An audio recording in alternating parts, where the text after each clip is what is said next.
Nice.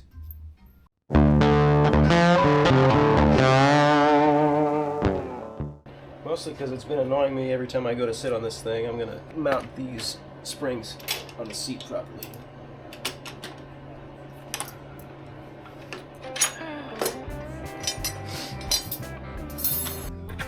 Alright, I got some fender washers that I'm going to use on the studs to keep the springs down.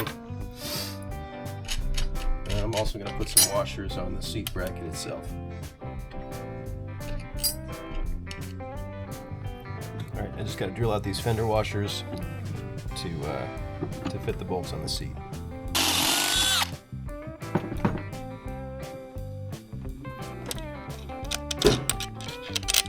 Okay. Before I put the spring on, just directly to the bottom of the seat, I like to put a nut on there before I put the washer that holds it down. So the spring goes on over this nut, and it keeps it from walking around too much. Because if it moves around too much like this, eventually it'll just work itself right off of that washer, or the nut will come loose or something like that. So I do one nut first, then the spring, and then the washer and the second nut, and it keeps everything locked together really tight.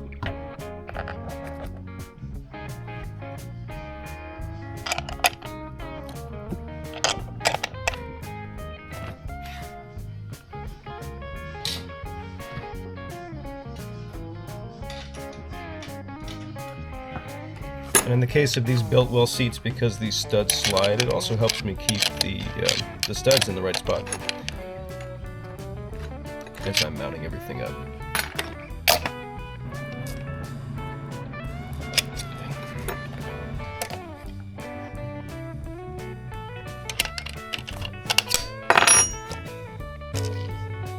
There we go, springs mounted. Mark over here.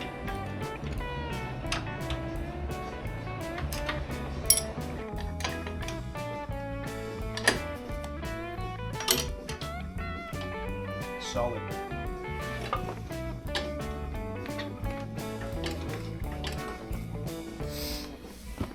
And fairly comfortable. Alright, so I want to work on getting the belt on and the rear brake. So I'm going to take off all this hardware in the back here. It shouldn't be very tight, but maybe it is. Take off the rear fender so I can start getting that all put together.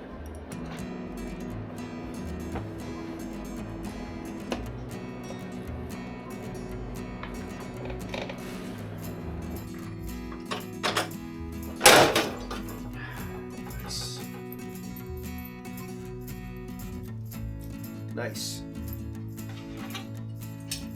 Okay.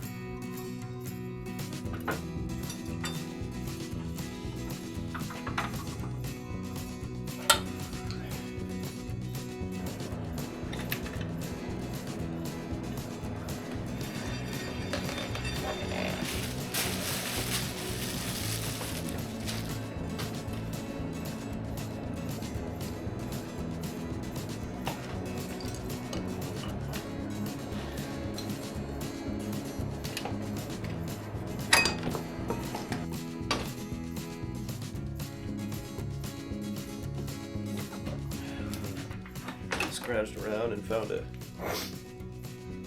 10mm 12 point, which I didn't think I had.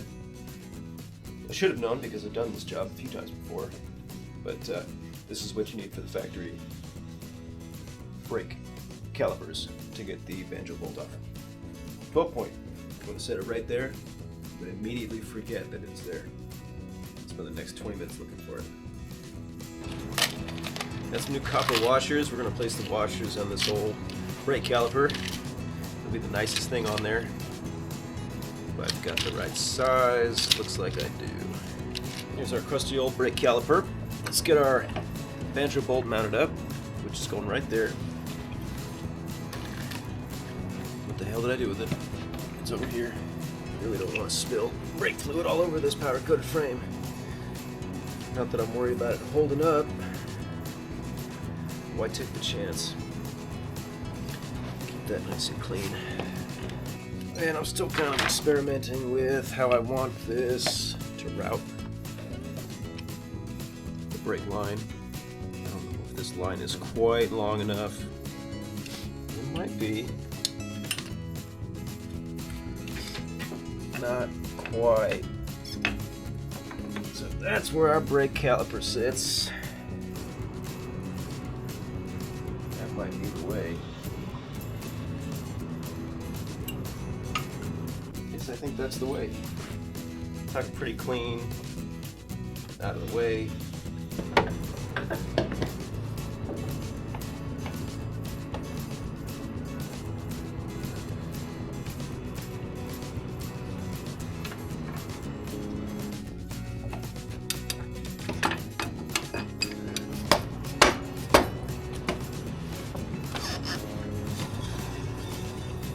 Nice, it's free.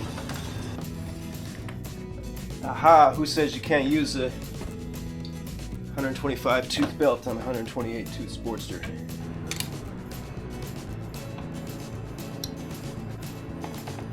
Okay, finally got our rear wheel spaced correctly.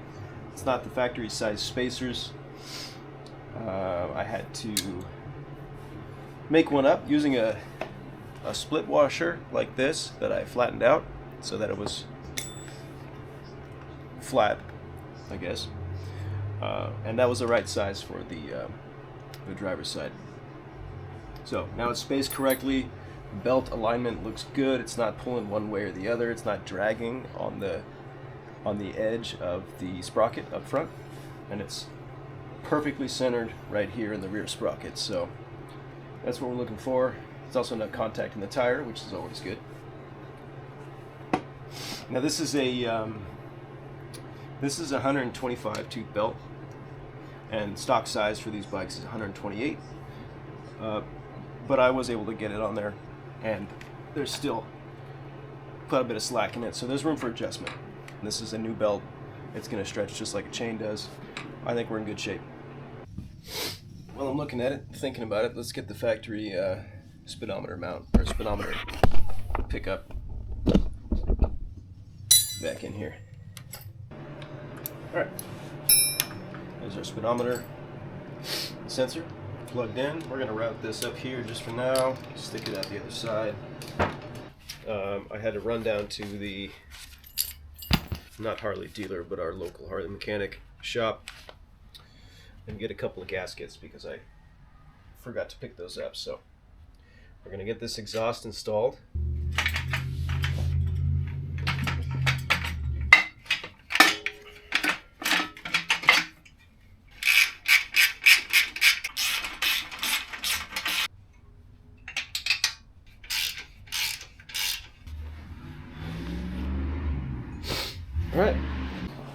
Alright, welcome back. There's a few things I need to take care of today in the process of wrapping up this bike and getting it on the road. One thing I'm going to do here is mount a P-pad to the fender for a passenger. The other thing I'm going to work on is, by request, this customer wants a fuel sight mounted in here. I'm going to run the bottom of the tube from this plug up the side, around, and I think somewhere around here. We'll see. We'll address that later. Right now I want to get this fender drilled for the P-pad and get that mounted up. Alright, so I've sewn some tape on here to mark my holes and then to protect the paint as I'm drilling it, keep it from pulling up off the metal.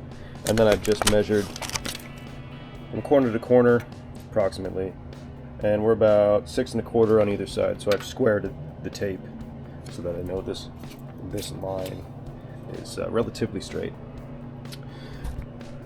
And we will now throw our P-pad on and we'll get the back end mounted. To do that, I've got these, look like inch or inch and a quarter grade 8 bolts. I'm going to run them up through the bottom because I never like to have a bolt going down towards the tire. I always like to have as little sticking out underneath the fender as possible, so I'm going to stick those up to the bottom. I'm going to lock it down with one nut, and then the stud will sit above that, and then I'll just use a second nut to secure the pad to the seat. Got a fresh battery this time. Make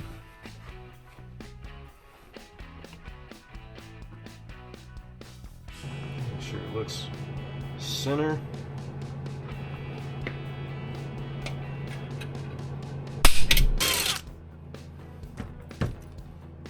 Up to the bottom. And these are going to kind of stick out at an angle like that just because of the curve of the fender. So I want to get one on and make sure that the other one's going to fit before I drill them both. But you can see here how that's going to work.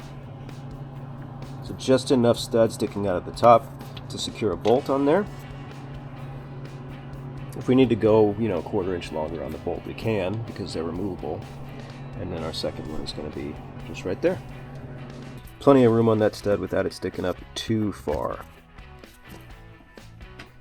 And then we will get our second one mounted. And I'm just seeing if I need to shift the placement of the hole any. And it looks like I probably do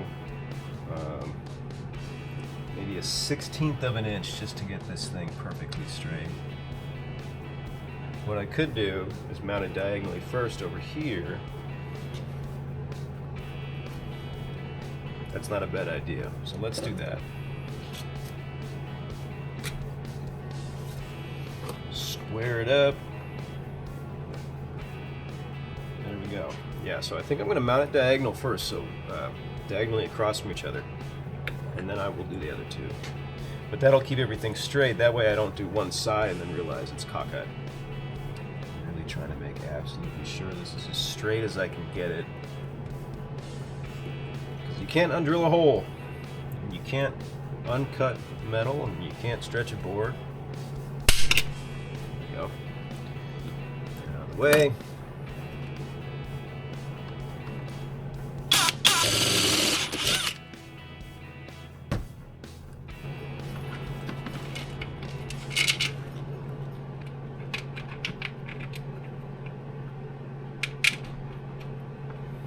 Alright, well, so my original plan of having the stud stay in the bike, which now that I think about it, it's kind of dumb. Why would you want those sticking out of your bike like that?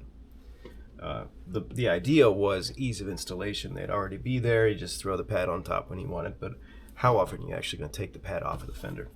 So I think what I'm going to do is, instead of running a lock nut between the P-pad and the fender, so bolt, nut, P-pad, and a second nut, I'm just going to run one single nut and just secure the P-pad right down to the fender. The way I should have done it. So there's how we're looking so far.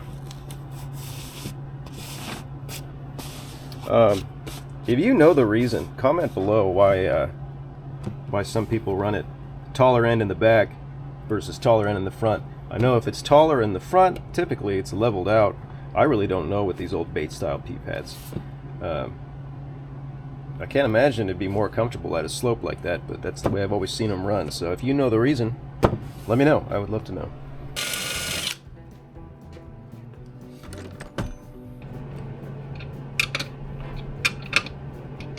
So I've got 3 out of the 4 corners secured here. I might just do, I think I'll try to find some shorter bolts so they're not sticking up quite as far. Let's get this last one mounted up here. Be some old beer sitting there.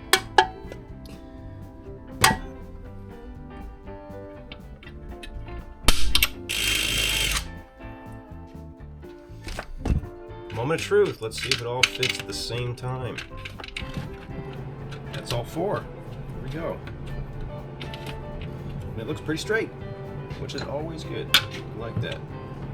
I may also just find some shorter bolts and then replace these with acorn nuts too, some chrome acorn nuts, because that always looks a little bit better on a finished product like this. There we go. And that is our P-pad mounted. Easy. Easy job. Anybody out there who already guessed, yeah, I have not done this before. I'm just doing it in the way that makes the most sense to me in this moment. But if you've done this before, especially if you've done it a few times, let me know your preferred way to do it. I'd be really curious. Or if you're an old guy, let me know how you did it back in the day. Carefully, I don't want to peel up the edges of that paint around the hole. Nice. There we go. There we go. All right then. Carefully indeed.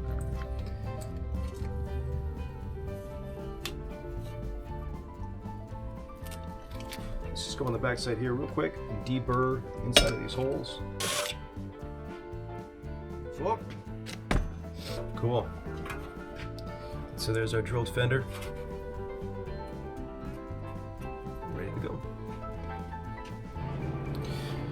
So I'm thinking what I'll do to prevent any excessive wear on this paint from the hardware contacting it directly is I'm going to cut out some leather washers here, the same size as these, whatever these are. I guess these would be 3/8. Nah, they look like 5/16. So I'll cut out some 5/16 leather washers to match these washers here, and I'll run those under the P-pad so that it's not wearing out the paint too fast. I mean, everything wears out eventually.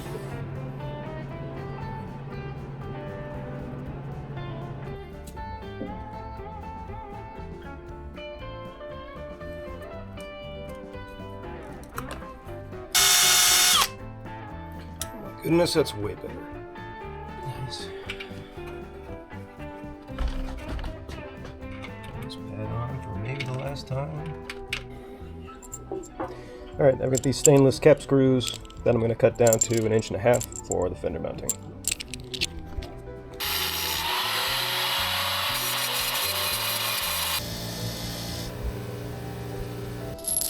Alright, those are hardware cut down, and then I ran it through the wire wheel to deburr it. 1.5 inch bolts. Let's go through that fender on.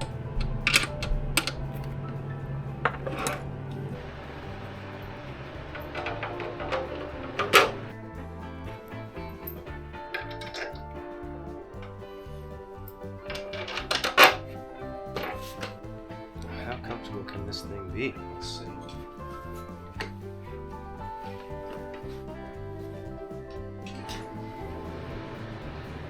Cool.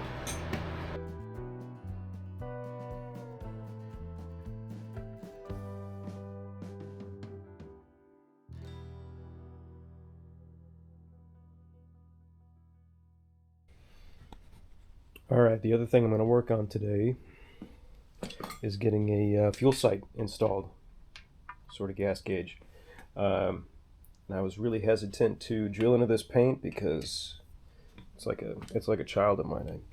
I hate to do any damage to it, so I'm going to experiment a little bit here. I have an extra vented gas cap with no gasket, and rather than drill into this tank, what I'm going to try is running a fitting here to the top of the gas cap. It might be a little ugly. I specialize in ugly. The only thing I have to be concerned with here is how much extra line am I going to need so that I can get the approximately 90 degrees of rotation to get this cap off. So, since this is a throwaway, I'm going to drill a big old hole in it and just thread this in there just to see if it'll work. If it does, just like we did with the shifter, we'll do it on the real thing. Let's give it a shot. And now I got this nifty new drill press.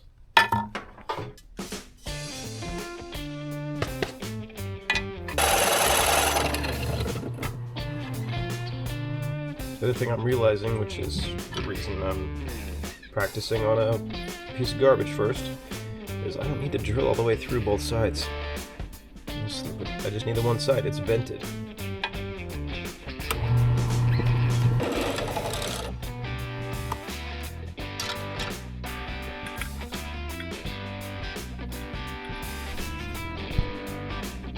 That's what it looks like.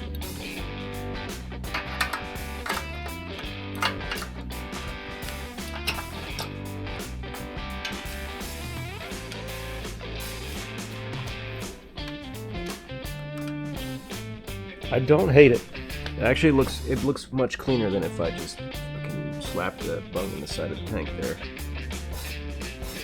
How much slack? Guess what? Where you get the rotate. Get it off the tank. Say at most right there. Just like that. It's not the prettiest thing, but I think what's important is that it can be undone. It can be reversed. So there we go. And as long as the vent works properly, as it's supposed to on this, what I mean to say is I don't think we've damaged the vent in any way, so it should continue to work as it should and vent the gas tank.